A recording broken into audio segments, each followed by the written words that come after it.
Welcome back to Shameless Popery. I'm Joe Heschmeyer, and if you follow politics at all, chances are you've heard people opining on this idea that we're in the midst of a great political upheaval.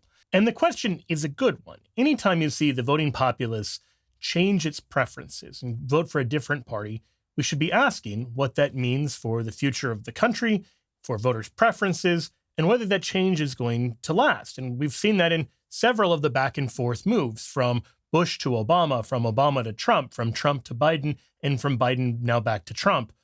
The question gets asked in one way, shape, or form. It is yet one more powerful signal that our politics are in the midst of a great upheaval as economic issues give way to cultural ones. But today, I want to look at political and theological shifts, not within the American voting populace as a whole, but particularly within the Catholic Church. Now, you may have observed this trend many of us have. Among the young Catholics who bother to go to Mass, a growing number of them seem to prefer more reverent traditional liturgies, whether that's the traditional Latin Mass or Byzantine Rite liturgies, or whether it's just a reverent Novus Ordo. I don't know of good data showing this trend, but I think many of us have seen it with our eyes. And that includes those who may not view it as a positive change. For instance, the Archdiocese of New York has sent out a letter to its priests in 2023 telling them not to install altar rails in historic churches and lamenting that no one is sure where the impetus for this is originating, but it seems to be picking up steam. So whether you view that shift towards tradition as good or bad, that a shift is happening does seem kind of undeniable. And while we don't have good data for Catholics as a whole, we do have good polling data for Catholic priests. And if you think about it, what our priests believe about theology, liturgy, and even politics is likely to have a major impact on what the church looks like for the decades to come. If you've got the impression that younger Catholic priests are more conservative than their older peers, you're right, but probably don't know just how right you are. The numbers on this are impressive. They're staggering, almost as staggering, we might say, as the numbers of you supporting this channel over on Patreon. See how subtly I worked that in there? But for real, if you want to help this channel to grow, a great concrete way to do that is to go to shamelessjoe.com and sign up. You'll have access to members-only videos, to ad-free episodes, and also to a weekly live stream Q&A where I answer your questions. Even as a Catholic who grew up in the 1980s and has seen this shift, and as a former Catholic seminarian who saw a lot of this stuff up close, I don't think even I appreciated just how big the shift is. Or really, shifts plural, because when we look at the priesthood in the US, two trends emerge. Number one, when you compare all priests today to all priests 20 years ago, what we find is that priests today are more likely to consider themselves both theologically orthodox and politically conservative than they did 20 years ago. But again, that's all priests. If you delve into that within the priesthood, we find that the younger a priest is, and the more recently he was ordained, the more likely he is both to be politically conservative and theologically orthodox. Those two trends, the way I've described them, do not do justice to the radical nature of this shift. What's more surprising isn't the rise of more conservative and traditional types within the priesthood.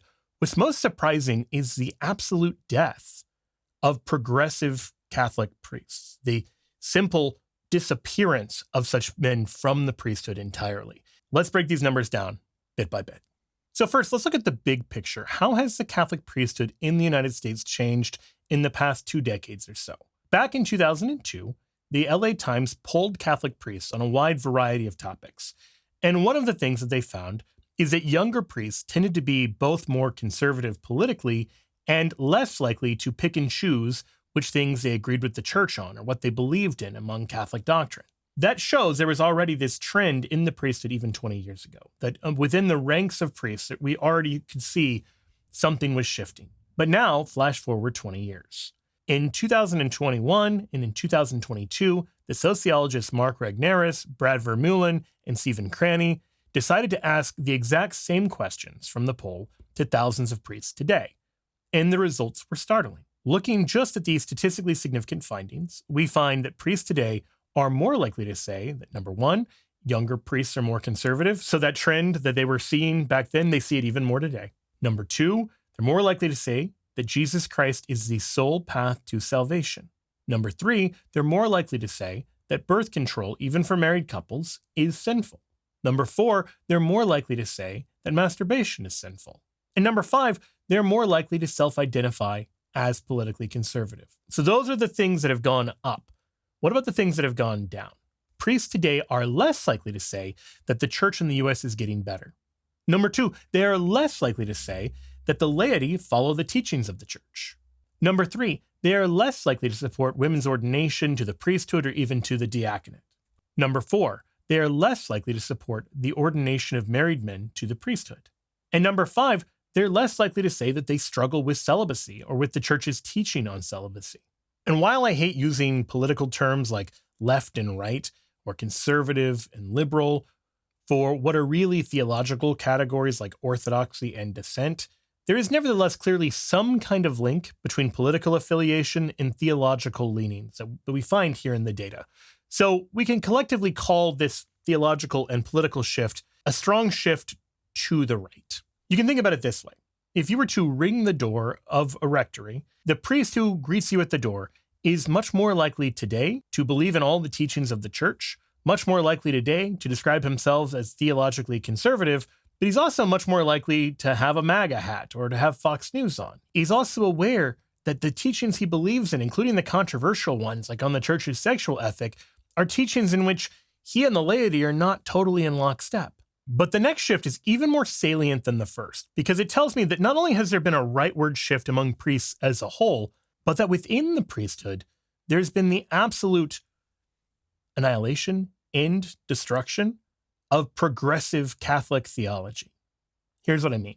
Researchers at the Catholic Project at CUA, the Catholic University of America in Washington, D.C., in 2022 polled thousands of Catholic priests. In the last 2 years, they've released 2 different reports summarizing some of their findings. I want to focus on this second of those reports, which looks at how priests relate to one another and how similar or different they are from one another theologically and politically. And the results are kind of shocking. The study authors themselves summarize this by saying that in terms of political and theological self-identification, we see, quote, the collapse of liberal or progressive self-identification. Most older priests, when asked, will identify themselves as either somewhat liberal or very liberal politically. For instance, about 15% of priests ordained in the early 1960s characterize themselves today as very liberal. In comparison, no one the pollsters found who was ordained during that time period described themselves as very conservative.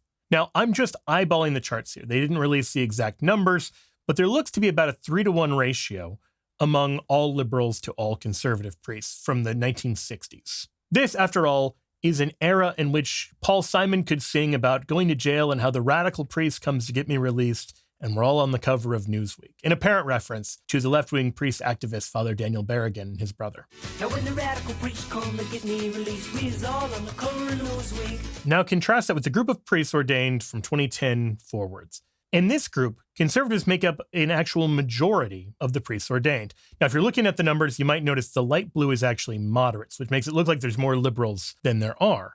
But politically, we find that liberals go from being a majority of priests in the 1960s generation to making up only single digits today. As the study authors point out, while roughly half, 52%, of the recently ordained cohort described themselves as conservative or very conservative, a full 44%, the highest percentage of any cohort, self-described as moderate. Now notice that math. It means that liberal Catholic priests went from being a majority in the 1960s to roughly 4%. You got 52% conservative, 44% moderate. That gets you to 96%.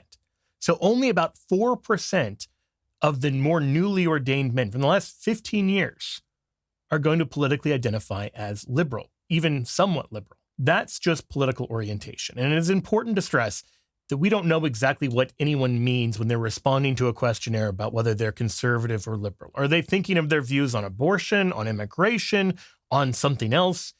It's a little bit vibey, but the vibe suggests a very clear shift in terms of how priests think about themselves, about politics, and about the world. Much more important for our purposes, and I think much more striking in terms of the sheer size of the shift, is the shift not on politics, but on theology. Priests were asked to rank themselves, whether they considered themselves anywhere from very conservative/orthodox to very progressive, theologically. And the results that we find are quite striking. When you talk to a priest from the early 60s, the men ordained during that period overwhelmingly were self-described progressives and liberals. Conservatism and an adherence to theological orthodoxy is more of an exception than the rule, and even a small exception. Only 20% of the priests from that early 1960s cohort self-describe as conservative/orthodox, and none of them describe themselves as very conservative/orthodox. Comparing that to today, we see a massive sea change in the theological views of our priests. As the study authors point out, a full 85% of the youngest cohorts describes itself as conservative/orthodox, or very conservative/orthodox theologically, with only 14%, the smallest percentage of any cohort, describing themselves as middle of the road. Theologically progressive and very progressive priests once made up 68% of new ordinands. Today, that number has dwindled almost to zero. Okay, so again, they've given us the tools to do the math. 85% of the newer priests are conservative, another 14% are middle of the road theologically, whatever that means, and that leaves, maybe 1%, if that, of the young priests who self-describe as progressive.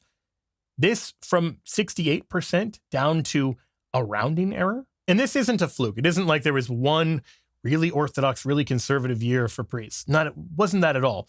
This is rather a several decades long trend going back to the end of the 1960s. The 60s generation, not only were they very politically liberal, they were overwhelmingly theologically progressive. And in every subsequent cohort, we have found fewer theological progressives, more people striving for orthodoxy. By the mid-1970s, the liberals were no longer making up a majority of new priests. By the end of the 1980s, the Orthodox or conservative priests, their number had started to creep up noticeably. By the mid-2000s, the Orthodox, the conservative priests, are now a majority of new ordinations. And now this trend has gone to such an extent that theological liberalism is all but extinct. Looking at all of this extensive data, two questions emerge for me. Number one, is there a Pope Francis effect? And number two, what does this mean for the future of the church in the United States? Let's consider the Pope Francis effect. One of the priests who responded to that second survey gave his thoughts on it, which mirror both my own thoughts and, to the best of my reading, the survey data.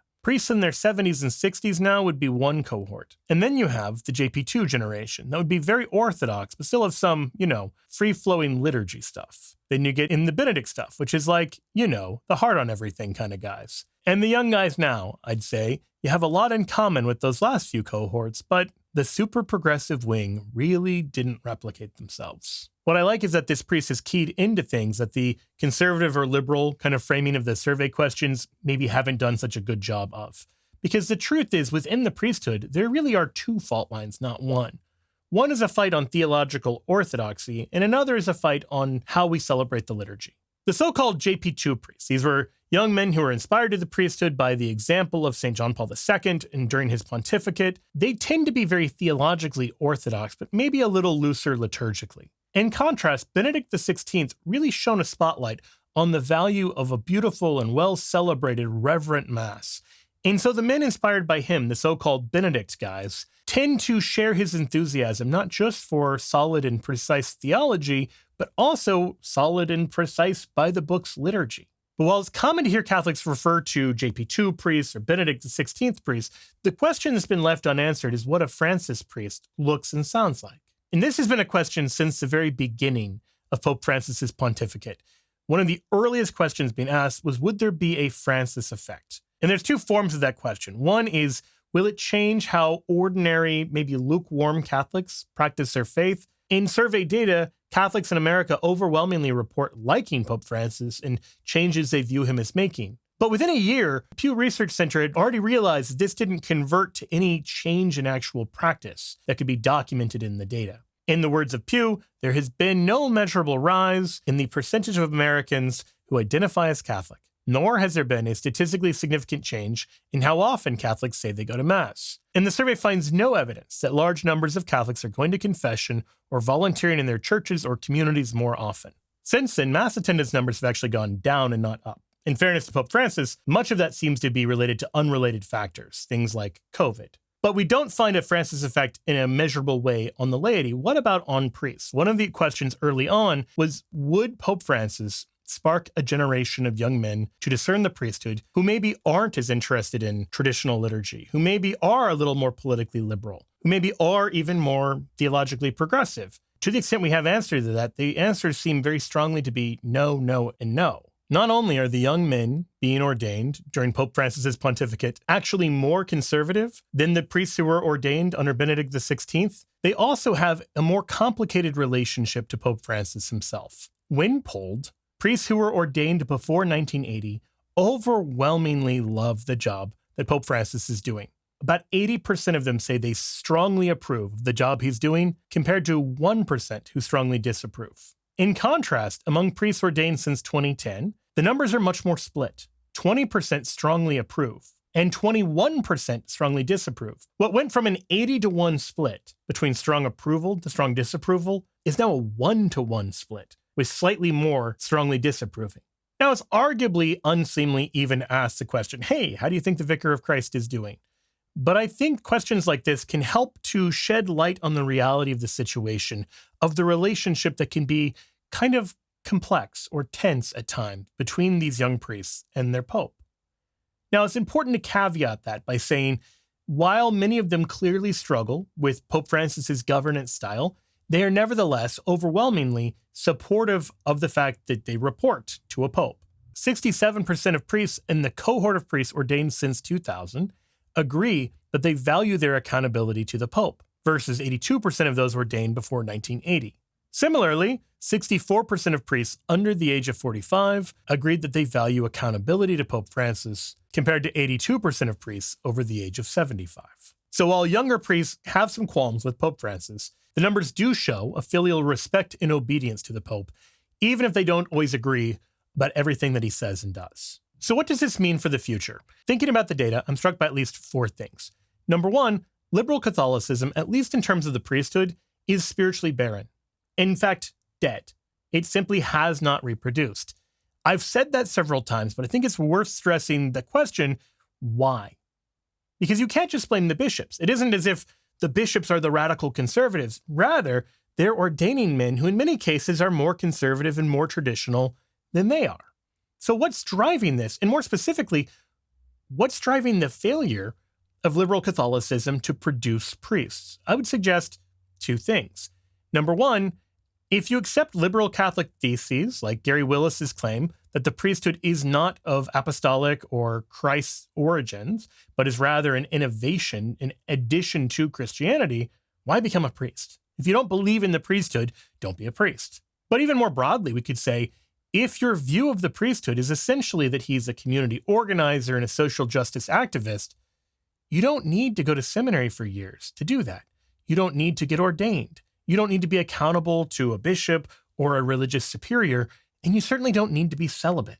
Second, what I've been calling this rightward shift has been both in theology, which we've been focusing on mostly here, but also in politics. So what is that going to mean for the future of the church in America? What are you going to hear from the USCCB and from the pulpit on topics like abortion, on immigration, on just war? I'm struck by this question. What will we have gained, and what, if anything, will we have lost? I'm actually very interested in your thoughts on that. I'd love to hear how you foresee this playing out with this shift politically and theologically among priests. Third, we're actually only beginning to feel the impacts of this shift, because we're seeing a shift right now among priests. But eventually, this is the pool of people from which the next generation of bishops will be drawn. Already, if you include auxiliary bishops, there are 6 bishops who are in their 40s. That number is only going to go up. And so pretty soon it won't be, look at all of these conservative young priests. It will be, look at the sheer number of conservative American bishops. If you think that's already the case, we're only just getting started. So the 4th and final point is simply that things change. In the 1960s, if you were a traditional new priest who loved all the teachings of the church, loved to say the Mass reverently, considered yourself politically conservative, you were, in many ways, a minority, and quite a minority among your classmates, among your peers, among your brother priests, who were overwhelmingly politically progressive and theologically progressive. And it might have seemed for a long time that that was just how things were going to be. That priest who was once a small minority of his classmates in the 60s now finds himself with a bunch of younger peers who are overwhelmingly like him, who are traditional, who are conservative, who are in favor of all of the things that were once very much minority views among American priests. But the takeaway from that is because things have changed, things can change. And so whether you consider yourself conservative or liberal or something in between, whether you consider yourself theologically progressive or conservative or orthodox, we should all be praying for our priests, for good and holy priests who love Jesus Christ and love the people of God and will serve him well. I would love to hear your thoughts. What do you see as the impact of this huge shift in the priesthood? Where have you seen it? And what do you think it bodes for the future? Looking forward to reading that and maybe seeing all the stuff that I missed. For Shameless Popery, I'm Joe Heschmeyer. God bless you.